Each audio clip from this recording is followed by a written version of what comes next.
Сайн байцгаана уу та бүхэндээ 2022 оны 10 сарын 17-ны өдрийн мэндийг хүргээд хошгоныхаа модоор мэдлэгээ төвшүүлье. За энэ хошгоны мод маань болохоор 7 настай үрээр тарьсан. Одоо нэг 2 метр бүр дээдлийнх нь ингээд оруулах юм бол 3 метр л өндөр ургаж байна. Тэр өндөр нарийнх үзүүрийг оруулах юм бол үрээр тарьсан. Тэгээ 3 ширхэг хошго өгсөн. Ингээд энэ 2 хошго энэний сая би хальсыг авчлаа. Энэ нь болохоор газар унтсан байна. Тэгээд ингээд 3 ширхэг хошготой 7 наснда үрээр тарьсан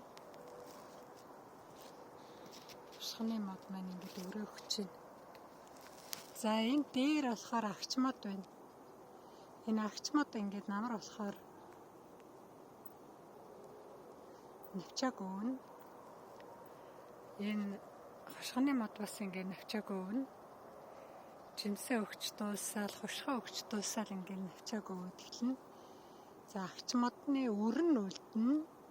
Ингээд өвөл ингээд агч модны өр вэждэг шүү дээ. Тэг хавар болтор байгаад ундгийг. Хавар төөсөн ч болно. Одоо төөвөл бүр сайн. Одоо төөгөө шууд шоронд хийх юм бол одоо зуны хөлөмжтэй юм уу нэг нүмертэй газар хийгээд ингээд энэ өөрийнх нь навчаар хувьчвал ихсэн. За би энэ агч модны энэ навч энэ хошгоны навчаар хошгоныхаа модыг хүчж байна одоо. Тэгээ навчаар ингээд хүчхийг сайн. Хошгоны навч нь нэг ийм сарвгар ингээд хараа ийм хошгоны навчны мод ийм байгаа. За намар болохоор тэгээд өөрөө навчааг өгөөд тэгээд унтаад хавар болохоор дахиад сэрнэ.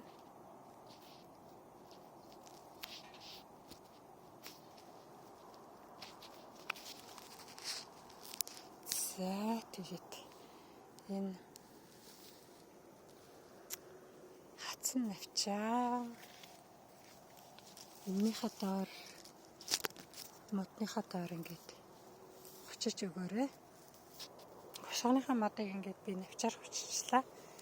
За та бүхэн навчаар ингээд хошгоныхаа модыг манаж өгөхөд их сайн.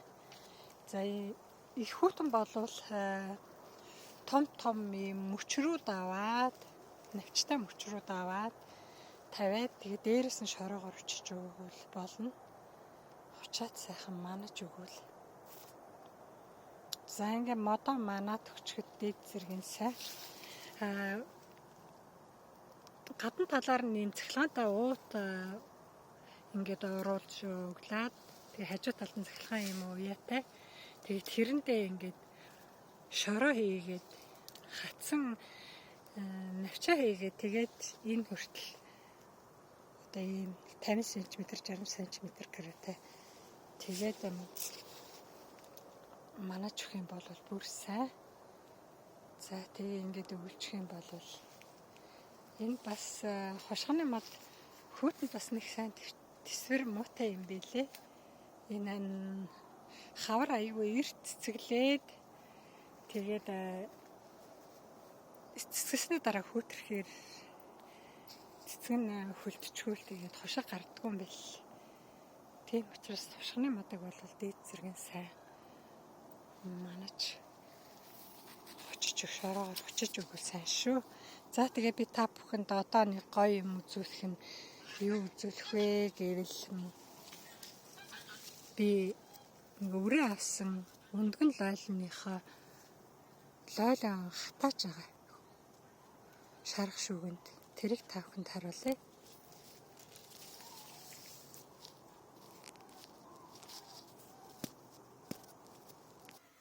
За энэний өрийг авчихсан.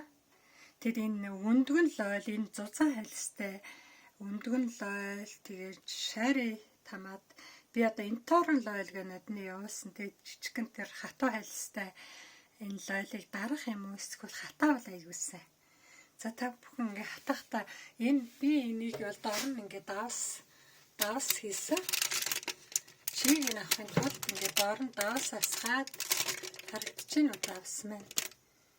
Ингээ доор нь давс асгаад дээр нь лойло тавиад 50-70 градус дээр ингээд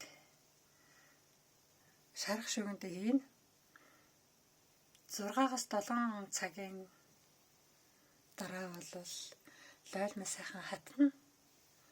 За тэгээ хатсан лойлоо энэ өвлжингээ идэх гэсэн үг. Тийм учраас энэ хатуу айлстай лойлнуудыг болохоор дардаг лойлнууд голцоо хатуу айлстай байгаа. Тийм дарах юм уу эсвэл хатаа бол ихсэн сайхан хатдаг. Тийм учраас та бүхэн энэ өндгөн лойл, инторн лойл тэрийгээ болол ингээд хатаагаарай. За хатаацсныхаа дараагаар энийг ариутгсан шилэн тийгээ дээрээс нь тос хийгээд бас таглаж болно. Тос хийгээд дарж болно. За нарны гэрэл татах юм бол ойлоо та бүхэн 100 нарны гэрэлд одоо манайхаа аарл хатаадаг шиг хатааж болно. Үрийг ингээд авчгаал шууд энийг модон хавтан дээр тарааж тавиад хэрвээ та нарны гэрэл татах юм бол доор нь давс тавьсны хэрэггүй. Шууд дээрээс нь давсаа цацаад дээрээс нь бага хэмжээний давс ерөөсөл ойлондоо ингээд цацаал тэгэл хатаачвал их сайхан хатна нарны гэрэлд татахаар 7 хоногийн байлээ. Энд бол нар үздэгөө ховор болохоор ялангуяа намар хатахт бол бараг 7 хоног хатчихсан.